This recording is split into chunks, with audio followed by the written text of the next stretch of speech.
ইরানের সঙ্গে চলমান শান্তি আলোচনার মধ্যে ফের উস্কানি দিলেন মার্কিন প্রেসিডেন্ট ডোনাল্ড ট্রাম্প। সোমবার ওয়াশিংটনে দেয়া ভাষণে বলেন, ইরানের সঙ্গে হয় চুক্তি হবে নতুবা দেশটিকে চিরতরে নিঃশেষ করে দেওয়া হবে। তবে চুক্তিকেই বেশি প্রাধান্য দেন বলে মন্তব্য করেন Trump. We've gotten concessions. Now they have to hold those concessions, but there'll be no nuclear weapon. We're going to be getting the, as I call it, dust. I'm not looking for regime change, although this is regime change. The first regime is gone. The second regime is gone. And I think the third regime is more reasonable, but we'll find out.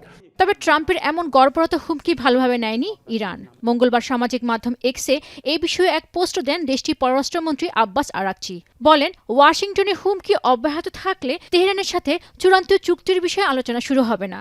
এ সময় Araghchi আরও বলেন, Iran যুক্তরাষ্ট্র সমঝোতা স্মারকের 13 নম্বর ধারাটি স্পষ্ট। পাশাপাশি অপরপক্ষ যেন তাদের স্বাক্ষরকে সম্মান জানায় সে বিষয়ে লক্ষ্য রাখার কথাও বলেন তিনি।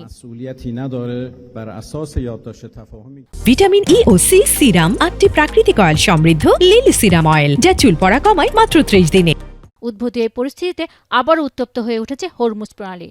এক্সিওসের দাবি, স্থানীয় সময় সোমবার রাতে হরমুজ দিয়ে চলাচলকারী বাণিজ্যিক জাহাজ লক্ষ্য করে 2টি ক্ষেপণাস্ত্র নিক্ষেপ করেছে IRGC। তবে এতে 2টি বাণিজ্যিক জাহাজ মারাত্মকভাবে ক্ষতিগ্রস্ত হলেও কোনো হতাহতের ঘটনা ঘটেনি। এছাড়া ব্রিটিশ সামুদ্রিক নিরাপত্তা সংস্থা UKMTO জানিয়েছে, মঙ্গলবার ভোরে ওমানের লিমার পূর্বে একটি অজ্ঞাত বস্তু আঘাতে একটি ট্যাঙ্কারে আগুন ধরে যায়। এরই মধ্যে হরমুজ প্রণালীতে যে কোনো একতরফা পদক্ষেপের বিরুদ্ধে হুঁশিয়ারি দিয়েছে ইরানের এক আইন প্রণেতা। এমনকি দেশটির সঙ্গে সমন্বয় ছাড়া হরমুজ প্রণালীতে যে কোনো পদক্ষেপ ব্যর্থ হতে বাধ্য বলেও মন্তব্য করেন তিনি। এর আগে ডেটা ট্র্যাকিং কোম্পানি কেপলার জানিয়েছে, গেল 3 থেকে 5 জুলাইয়ের মধ্যে 108টি জাহাজ হরমুজ অতিক্রম করেছে। সপ্তাহব্যাপী হরমুজ প্রণালীতে জাহাজ চলাচল স্থিতিশীলতা দেখা গেছে। পেনুকা সুলতানা, এখন বিশ্ব।